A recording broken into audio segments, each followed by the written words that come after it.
Welcome back to all of you in your YouTube channel Unique Academy. आज हम लोग अपने हाई स्कूल का एक चैप्टर चल रहा था हम लोग का प्रकाश का परावर्तन एवं अपवर्तन।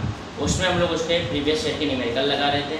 उसी न्यूमेरिकल के पार्ट नंबर 4 में आप सभी का स्वागत है। और तो चलिए हम लोग शुरू करते हैं अपना आज का न्यूमेरिकल। अगर आपको ये वीडियो अच्छा लगता है तो इसे ज़्यादा से ज़्यादा लोगों में शेयर करिए और मेरे चैनल को लाइक और सब्सक्राइब करिए। तो चलिए शुरू करते हैं। Let's get start now. चलिए ध्यान देते हैं हम लोग इस क्वेश्चन पे। एक अवतल दर्पण की फोकस दूरी 15 सेंटीमीटर है। दर्पण से 30 सेंटीमीटर दूर पर रखी 2 सेंटीमीटर लंबी वस्तु के प्रतिबिंब की स्थिति, आकार तथा प्रकृति ज्ञात कीजिए। ये प्रश्न 2017, 20 और 2022 3 साल लगातार पूछा गया, यानी ये बहुत ही इंपॉर्टेंट क्वेश्चन है। हो सकता है इस साल 2025 में 2026 में भी ये क्वेश्चन पूछा जाए। तो सबसे पहले हम लोग देखते हैं हमको प्रश्न में दिया क्या है। हमें प्रश्न में दिया है क्या क्या है। पहला चीज, एक अवतल दर्पण की फोकस दूरी 15 सेंटीमीटर है। एक अवतल दर्पण की फोकस दूरी 15 सेंटीमीटर। तो सबसे पहले दिया है हमें अवतल दर्पण की फोकस दूरी। अवतल दर्पण की फोकस दूरी, अवतल दर्पण की फोकस दूरी। पहला चीज हमको क्या दिया है, एक अवतल दर्पण की फोकस दूरी 15 सेंटीमीटर। फोकस दूरी दी है वो भी 15 सेंटीमीटर। चलिए पहला चीज हमको ये दिया। दूसरा क्या दिया है, दर्पण से 30 सेंटीमीटर दूर पर रखी, दर्पण से 30 सेंटीमीटर दूर पर रखी 2 सेंटीमीटर लंबी वस्तु, यानी दर्पण से वस्तु की दूरी 30 सेंटीमीटर दी है और वस्तु की जो लंबाई है वो 2 सेंटीमीटर है। फोकस दूरी तो यहाँ पे ब्रैकेट में मैं एफ लिखना भूल गया, आप लोग स्मॉल एफ यहाँ पे लिख लीजिएगा। और अवतल दर्पण से वस्तु की दूरी लिखता हूँ।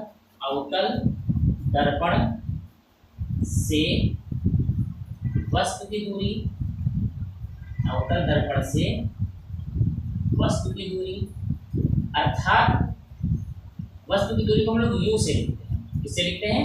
यू से। और एक चीज यहाँ पे आप लोगों को ध्यान दीजिएगा, ये अवतल दर्पण है तो अवतल दर्पण में जब फोकस दूरी होता है उसका मान ऋणात्मक होता है, यानी यहाँ पे हम लोग लगाएंगे -15 सेंटीमीटर। यहाँ पे जो हम लोग यूज करेंगे वो यूज करेंगे -15 सेंटीमीटर। ओके।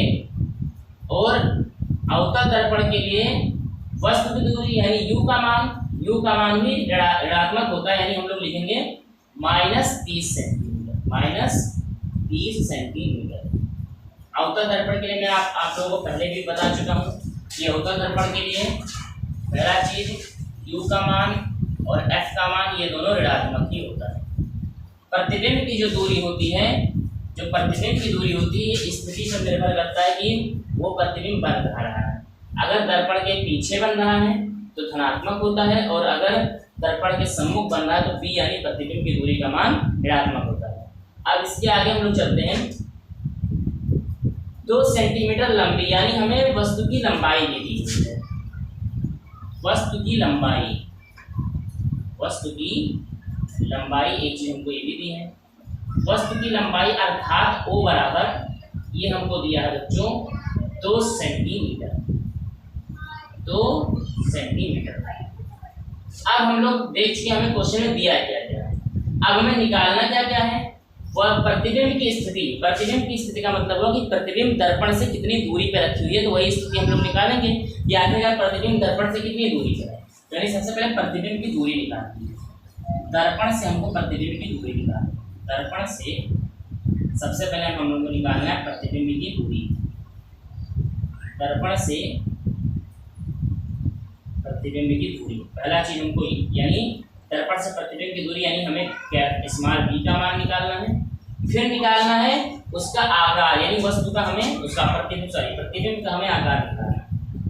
प्रतिबिंब का आकार निकालना, प्रतिबिंब का आकार, प्रतिबिंब का आकार यानी हमें कैपिटल I का मान निकालना है। 2 चीजें ये हो गई। तीसरा चीज उसकी प्रकृति निकालनी है, उल्टा है कि वो मतलब प्रतिबिंब उल्टा बनता है कि सीधा बनता है। दो ही प्रकृति होती है प्रतिबिंब की, या तो वो उल्टा बनेगा या तो वो सीधा बनेगा। तो उल्टा है कि सीधा है, तो वो तो हमें पता चलेगा b के मान से। अगर b का मान निकालते वक्त ऋणात्मक आ गया तो यानी प्रतिबिंब हमारा जो है वो नीचे की तरफ है, और अगर धनात्मक आ गया ये प्रतिबिंब हमारा ऊपर की तरफ है। जैसे अगर हमें प्रतिबिंब की प्रकृति बतानी है कि प्रतिबिंब हमारा उल्टा है कि सीधा है, तो ये तो हमें b के मान से पता चलेगा ना। अगर b का मान धनात्मक आ गया यानी प्रतिबिंब ऊपर की ओर बन रहा है, मुख्य अक्ष से ऊपर यानी सीधा बन रहा है, मतलब खड़ा खड़ा बन रहा है। और अगर b का मान ऋणात्मक आ गया यानी मुख्य अक्ष से नीचे की ओर बनता है यानी उसको मतलब उल्टा प्रतिबिंब बनता है। ठीक है, तो चलिए b का मान निकालते हैं। तो प्रतिबिंब की दूरी b के लिए यहाँ पे लिखेंगे प्रतिबिंब की दूरी, प्रतिबिंब की दूरी b के लिए, b के लिए। अब यहाँ पे थोड़ा सा ध्यान दीजिएगा, ये हम लोग निकालेंगे कैसे, कौन कौन से फार्मूले हैं जिससे हम लोग b का मान निकाल सकते हैं। तो एक ही फार्मूला है जिससे अधिकतर b का मान निकलता था, आपको याद भी होगा।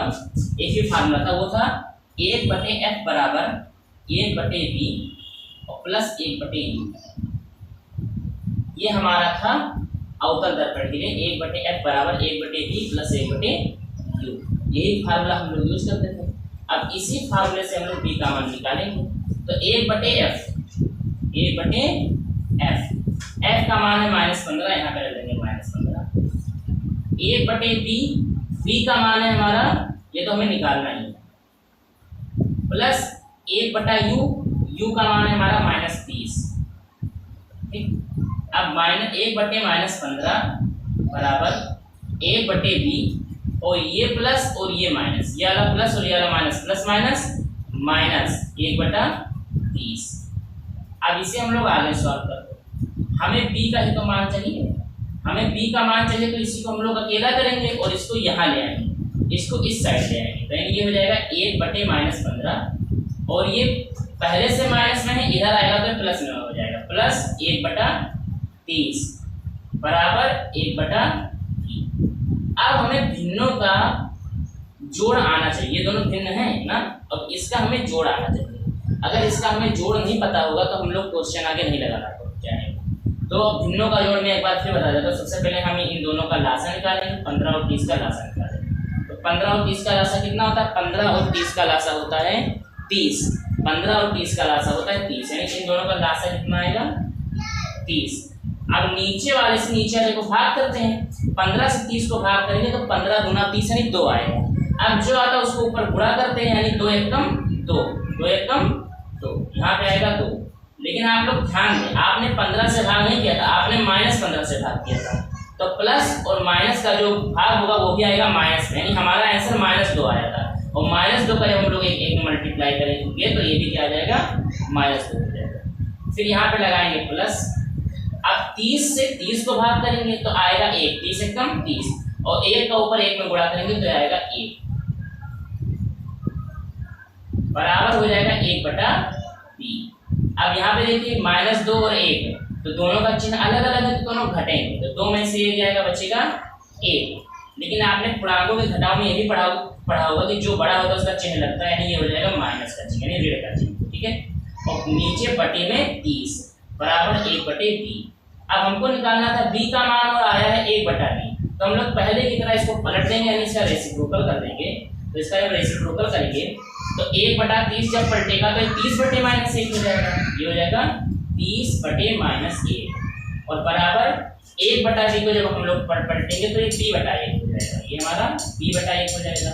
और 30 को -1 से भाग करेंगे तो आ जाएगा -30, और b को 1 से हम लोग भाग करेंगे तो आएगा b, यानी यहाँ से हमारा b का मान आ गया b बराबर -30 सेंटीमीटर, -30 सेंटीमीटर, ये हमारा b का मान आ गया।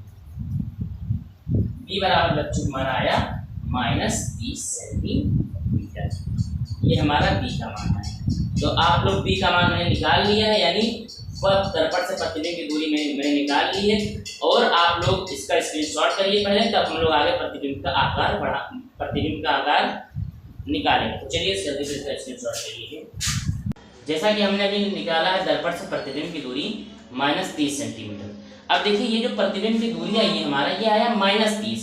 अब -30 से हमें वस्तु की प्रतिबिंब की प्रकृति पता चल गई। देखिए इसमें प्रतिबिंब की प्रकृति भी पूछा था ना, इस माइनस के चिन्ह से ही हमको, इस ऋण के चिन्ह से हमको वस्तु की प्रकृति पता चल गई। माइनस होने का मतलब ये हुआ बच्चा कि जो प्रतिबिंब है वो वस्तु के सामने बन रहा है, और वस्तु के सामने बनने के साथ साथ जो प्रतिबिंब है वो मुख्य फोकस से नीचे बन रहा है, यानी प्रतिबिंब उल्टा बन रहा है, उल्टा बन रहा है, वास्तविक बन रहा है, और दर्पण के सम्मुख बन रहा है। ठीक है, ये हमको माइनस चिन्ह से इतनी बात क्लियर हो गई। अब प्रतिबिंब का आकार निकालना है, तो प्रतिबिंब के आकार किस सूत्र में आता है ये हमें पता होना चाहिए। तो प्रतिबिंब का जो आकार है बच्चों वो हमारा आवर्धन के सूत्र में आता है। प्रतिबिंब का जो आकार है वो हमारा रेखीय आवर्धन के सूत्र में आता है। आपने पढ़ा होगा, याद भी होगा आपको, रेखीय आवर्धन, रेखीय आवर्धन, रेखीय आवर्धन अर्थात स्मॉल m बराबर होता है image upon object, image upon object, और ये होता है इमेज की हाइट अपॉन ऑब्जेक्ट की हाइट। रेखीय आवर्धन क्या होता है? इमेज अपॉन ऑब्जेक्ट, यानी प्रतिबिंब और वस्तु का अनुपात। अब अनुपात हम दो चीजों का ले सकते हैं, एक तो इनकी लंबाइयों का ले सकते हैं। अगर प्रतिबिंब की लंबाई h डैश हो और ऑब्जेक्ट की लंबाई h हो, यदि प्रतिबिंब की लंबाई h डैश हो यानी वस्तु की लंबाई h डैश हो, और ऑब्जेक्ट यानी वस्तु की लंबाई h हो, तो h डैश अपॉन h हो जाएगा। और दूसरा हम लोग प्रतिबिंब और वस्तु में अनुपात ले सकते हैं दर्पण से इनकी दूरियों का। तो प्रतिबिंब की दूरी होती है b, यानी ये हो जाएगा b, और वस्तु यानी ऑब्जेक्ट की दूरी होती है u, तो b अपॉन u, लेकिन इसके आगे हम लोग माइनस लगा देते हैं। क्या लगा देते हैं? इसके आगे हम लोग माइनस लगा देते हैं। तो रेखीय आवर्धन के इसी सूत्र का यूज करके हम लोग प्रतिबिंब का आकार निकाल सकते हैं। तो कैसे निकालेंगे? I अपॉन ओ तो हमें यहाँ कहीं मालूम नहीं है, नहीं I अपॉन ओ हमें o मालूम है, यानी हमें ये वाला यूज करना है।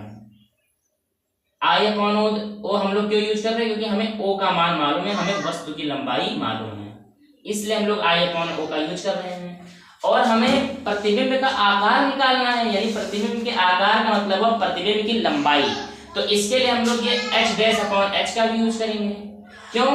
क्योंकि h डैश अपॉन h का यूज हम लोग इसलिए करेंगे बच्चों, क्योंकि हमें एक चीज और पता है, वो चीज हम लोगों को पता है h डैश अपॉन h, वो चीज हमको पता है वस्तु की लंबाई, वस्तु की लंबाई 2 सेंटीमीटर। तो यहाँ पे हम लोग I अपॉन ओ का यूज ना करके वस्तु की लंबाई दी हुई है ना, वस्तु की लंबाई यानी h डैश अपॉन h का यूज करेंगे। किसका यूज करेंगे? हम लोग अपने फार्मूले में h डैश अपॉन h का यूज करेंगे, क्योंकि हमें वस्तु की लंबाई, यानी वस्तु की लंबाई क्या होती है? h से होती है, यानी हमें h का मान पता है, वस्तु की लंबाई h का मान हमें पता है। और दूसरा चीज हमें क्या पता है? दर्पण से प्रतिबिंब की भी दूरी पता चल गई -30, और दर्पण से वस्तु की भी दूरी पता चल गई -30, यानी हमें ये दोनों मान भी पता है। यानी यहां से ये इतना यूज करके केवल इन दोनों, केवल एक नंबर 1 पे हिस्से और नंबर 2 पे हिस्से, इन्हीं दोनों का यूज करके हम लोग प्रतिबिंब का आकार निकाल सकते हैं। तो चलिए निकालते हैं इसका आकार। तो हम लोग जो फार्मूला लिखेंगे अपना वो इस तरह लिखेंगे, h डैश अपॉन h बराबर -b अपॉन q, ये हम लोग लिखेंगे। अब h डैश का मतलब क्या हुआ? प्रतिबिंब का आकार। h डैश का मतलब हुआ प्रतिबिंब की लंबाई, तो ये तो हमें पता नहीं है, तो h डैश को ऐसे ही छोड़ देंगे। अपॉन h, h मतलब वस्तु की लंबाई, तो वस्तु की लंबाई है 2 सेंटीमीटर, तो यहाँ पे 2 लिख देंगे। माइनस b यानी प्रतिबिंब की दूरी, तो वो है -30 सेंटीमीटर, तो यहाँ पे आ जाएगा माइनस, पहले से है एक बार यहाँ पे फिर माइनस आ जाएगा -30 बटे u यानी वस्तु की दूरी, तो ये भी हमें पता है, वस्तु की दूरी हमको पता है -30 सेंटीमीटर, यानी ये भी आ जाएगा -30। अब देखिए ये माइनस कट जाएगा, तो ये आ जाएगा h डैश अपॉन 2, ये हमारा आ जाएगा h डैश अपॉन 2, और ये 30 से 30 भी कट जाएगा, 30 से कम 30, 30 से कम 30, यानी ये आएगा -1। 1 को 1 से भाग करोगे तो 1 आएगा, फिर 1 का इस माइनस में मल्टीप्लाई होगा तो -1 आएगा। h डैश बाई 2 बराबर -1।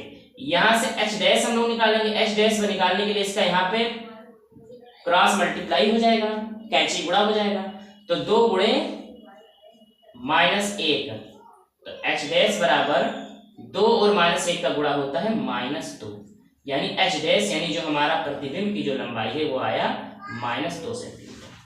प्रतिबिंब की जो लंबाई है बच्चों वो हमारी आई -2 सेंटीमीटर। h डैश का मतलब क्या हुआ? h डैश का मतलब हुआ प्रतिबिंब की लंबाई -2 सेंटीमीटर।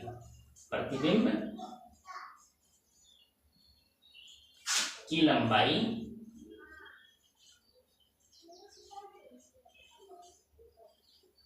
बराबर -2 सेंटीमीटर। तो चलिए, जो प्रतिबिंब की लंबाई है इस वाले पार्ट को आप लोग एक स्क्रीनशॉट ले लीजिए, तब हम लोग लास्ट में बताते हैं अपना पूरा आंसर। जल्दी से स्क्रीनशॉट ले लीजिए आप लोग।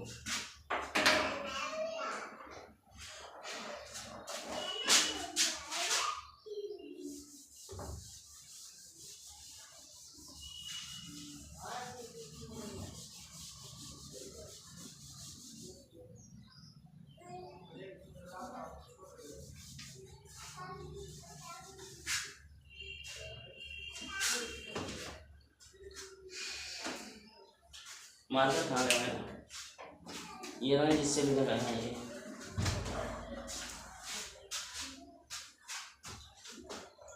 जैसा कि उम्मीद है आप लोगों ने स्क्रीनशॉट ले लिया होगा। अब हमें यहाँ पे प्रतिबिंब का आकार निकालना था, तो प्रतिबिंब का आकार हमें पता चल गया। अभी हमने यहाँ पे मैंने प्रतिबिंब का आकार लिखा था ना, तो हमने प्रतिबिंब का आकार भी निकाल लिया। प्रतिबिंब के आकार में हमने क्या निकाला?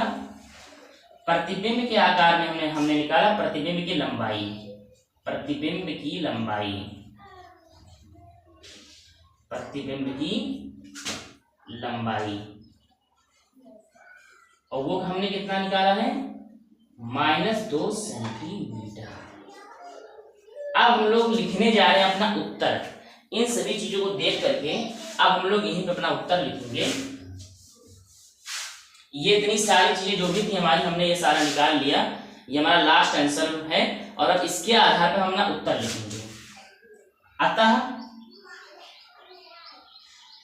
वस्तु का प्रतिबिंब, अतः वस्तु का प्रतिबिंब, अतः वस्तु का प्रतिबिंब, वस्तु का प्रतिबिंब। अब देखिए, प्रतिबिंब की दूरी में माइनस लगा हुआ है, यानी प्रतिबिंब जो बन रहा है बच्चा, वो हमारा कैसा बन रहा है? दर्पण के सामने बन रहा है, दर्पण के सामने। अर्थात वस्तु का प्रतिबिंब दर्पण के सामने। आप यहाँ पे अवतल दर्पण भी कर सकते हैं, अवतल दर्पण के सामने। अतः वस्तु का प्रतिबिंब अवतल दर्पण के सामने या फिर सम्मुख, अवतल दर्पण के सम्मुख, अवतल दर्पण के सम्मुख। इस चिन्ह दर्पण की दूरी माइनस होने से हमें ये पता चला कि जो प्रतिबिंब है वो दर्पण के सामने बनेगा। प्लस में होता तो वो दर्पण के पीछे बनता। एक चीज हमें इससे पता। दूसरा चीज क्या है? प्रतिबिंब का आकार जो है वो -2 सेंटीमीटर। मतलब ध्यान से समझिएगा, प्रतिबिंब का भी आकार क्या है? -2 सेंटीमीटर, यानी प्रतिबिंब उल्टा बन रहा है। और होता क्या है कि जब कभी भी अवतल दर्पण में प्रतिबिंब दर्पण के सामने बनता है तो वो वास्तविक बनता है, मतलब वो चीज हमें दिखाई देता है। तो दर्पण के सम्मुख बनना नहीं, वास्तविक तो होगा ही।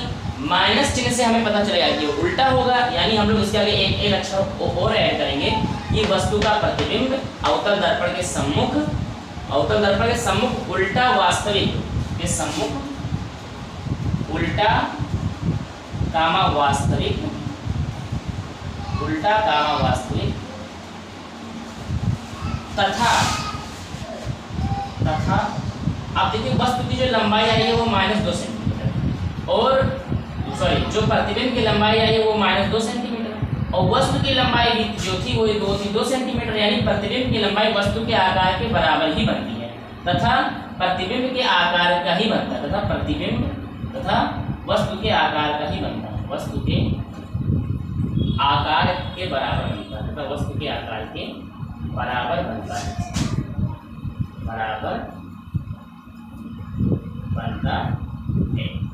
ये हमने लास्ट में अपना कंक्लूजन लिख दिया। कैसे, क्यों लिखा मैंने? पहली बात तो वस्तु का प्रतिबिंब दर्पण के सम्मुख बनता है, ये हमें कैसे पता चला? क्योंकि जो प्रतिबिंब की दूरी आई है वो है माइनस, और माइनस में तभी आती है जब दर्पण के सामने बनता है। उल्टा और वास्तविक कैसे मुझे पता चला? प्रतिबिंब की लंबाई माइनस में आएगी, यानी ये मुख्य अक्ष से नीचे प्रतिबिंब, और मुख्य अक्ष से नीचे होने का मतलब कि वो उल्टा बन रहा है, और अगर उल्टा तो है ही, और अगर ये सम्मुख बन रहा है तो वास्तविक तो होगा ही, क्योंकि अवतल दर्पण के सम्मुख जितना भी प्रतिबिंब बनता है वो वास्तविक होगा। तथा वस्तु के आकार के बराबर बनता है। वस्तु के आकार के बराबर मैंने किस बताया? क्योंकि प्रतिबिंब की लंबाई भी वो 2 सेंटीमीटर है, -2 मतलब वही 2 सेंटीमीटर, और वस्तु की लंबाई भी है 2 सेंटीमीटर। तो ये हमने अपना लास्ट कैलकुलेशन निकाल लिया। कैलकुलेशन हमने क्या निकाला कि वस्तु की जो प्रतिबिंब की जो स्थिति है वो कहाँ है? दर्पण के सम्मुख है। आकार कैसा है भैया इसका? तो आकार वस्तु के बराबर है, प्रकृति कैसी है, उल्टा है और वास्तविक है। यहीं से हमारा ये मोस्ट इंपॉर्टेंट न्यूमेरिकल खत्म होता है और मिलते हैं हम लोग अपने नेक्स्ट न्यूमेरिकल में। ओके।